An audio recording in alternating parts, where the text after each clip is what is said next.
Crime के किस्से में आप सबका स्वागत है। कहते हैं कि हर बीमारी का इलाज होता है, लेकिन शक एक ऐसी बीमारी है जिसका इलाज होना मुश्किल है। अगर किसी पत्नी को अपने पति पर शक होना शुरू हो जाए तो वो जो शक की सुई है वो कम होने की बजाय लगातार बढ़ती चली जाती है। और ऐसा ही पति के साथ में होता है। अगर एक पति को अपनी पत्नी पर शक हो तो वो उस शक में अपनी पत्नी के साथ क्या कर सकता है, आइए जानते हैं इस कहानी में। आदाब, नमस्कार, सत श्री अकाल। क्राइम के किस्से में सुनाई जाने वाली कहानी अगर आपको पसंद आती है तो चैनल को लाइक करें, सब्सक्राइब करें और बेल आइकन दबाना ना भूलें। आज की जो कहानी मैं आप लोगों को सुनाने जा रही हूँ, ये कहानी है हरियाणा के एक जिला है जिंद, जहां पर एक व्यक्ति अपनी पत्नी के साथ में, जो व्यक्ति है उसका नाम है जितेंद्र, जो गांव सिवाहा का रहने वाला है, और उसकी पत्नी सीमा जो हिसार के बड़ाला गांव की रहने वाली है और जो अभी गर्भवती है।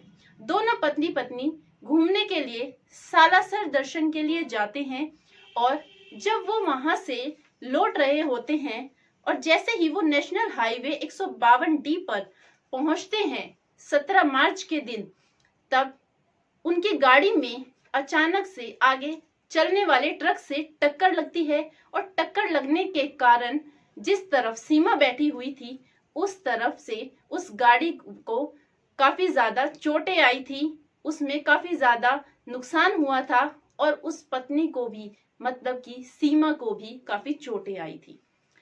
लेकिन जितेंद्र को उस टक्कर से कोई भी खरोच नहीं आई। वो वहां से उतरता है और अपने ससुराल अपनी पत्नी के पिता को फोन करता है, सज्जन सिंह को। और जब सज्जन सिंह को वो कहता है कि हम दोनों पति पत्नी सालासर के दर्शन करके वापस आ रहे थे और हमारा एक्सीडेंट हो गया है जिसमें सीमा की मौत हो गई है और वो झुलस गई है। ट्रक से टक्कर लगने के बाद हमारी गाड़ी में शॉर्ट सर्किट हुआ जिसके कारण गाड़ी में आग लग गई और सीमा मौके पर ही खत्म हो गई। जब पिता ये बात सुनते हैं तो वो भी काफी परेशान होते हैं और तुरंत ही वो उस मौके पर पहुंचते हैं जहां पर ये वारदात हुई थी। सीमा के पिता सज्जन सिंह पुलिस को सूचना देते हैं और बताते हैं कि उनकी बेटी का एक्सीडेंट हाईवे पर हुआ है, जिसमें हाईवे पर पुलिस भी पहुंचती है और देखा जाता है कि जो एक्सीडेंट हुआ है उसमें कार की जो हालत है वो काफी ज्यादा बेकार हो चुकी है, बुरी तरीके से गाड़ी जल चुकी है और जो सीमा है उसकी लाश भी बुरी तरीके से खुर्द-बुर्द हो चुकी है। लेकिन जो सज्जन सिंह हैं, सीमा के पिता हैं, वो पुलिस को कहते हैं कि उन्हें अपने ही दामाद जितेंद्र पर शक है कि उन्होंने ही उसकी बेटी का कत्ल किया है। सीमा और जितेंद्र के बीच में काफी लड़ाइयां होती थी और इस बार जो मेरी बेटी मरी है, मेरी बेटी को इतनी ज्यादा चोटें आई हैं, उसकी लाश खुर्द-बुर्द हो चुकी है, लेकिन जितेंद्र के ऊपर कोई भी खरोच नहीं आई है। जब पुलिस इस बात को सुनती है, सज्जन सिंह की बात पर ध्यान दिया जाता है, पुलिस भी चौंकती है कि सच में जितेंद्र को तो कोई चोट ही नहीं आई है। ऐसा कैसे हो सकता है? जब दो व्यक्ति एक ही कार में होते हैं तो ऐसा नामुमकिन है। जिसमें पुलिस जितेंद्र को हिरासत में लेती है और हिरासत में लेने के बाद उससे पूछताछ करती है। जितेंद्र से जब पुलिस पूछताछ करती है तो जितेंद्र वही बात रिपीट करता है, कहता है कि हम दोनों पति पत्नी सालासर बालाजी के दर्शन करने गए थे और वहां से लौटते वक्त हमें टक्कर लगी और टक्कर लगने के कारण हमारी गाड़ी में आग लग गई। मैं कूद गया जिसके कारण मैं बच गया।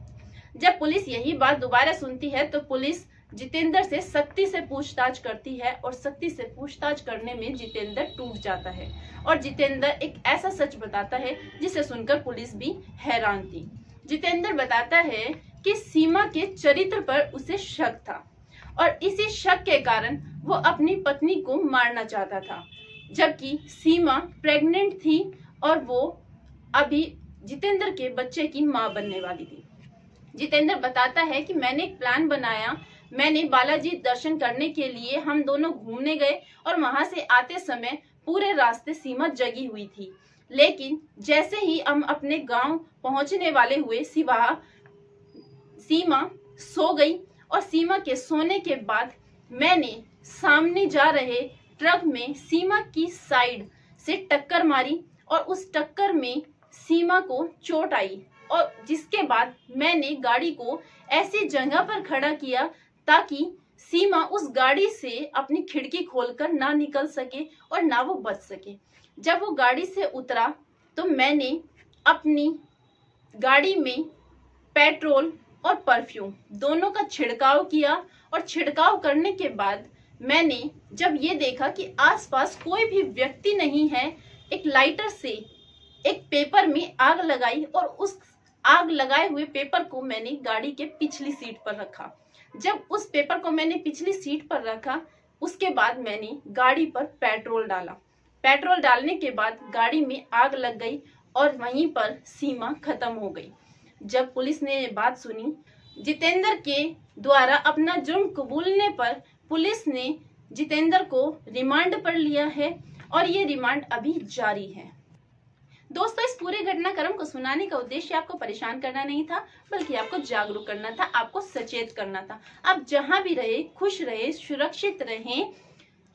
रोज नई एक रोमांचक कहानी के साथ में मिलते हैं 8 बजे। जय हिंद, जय भारत।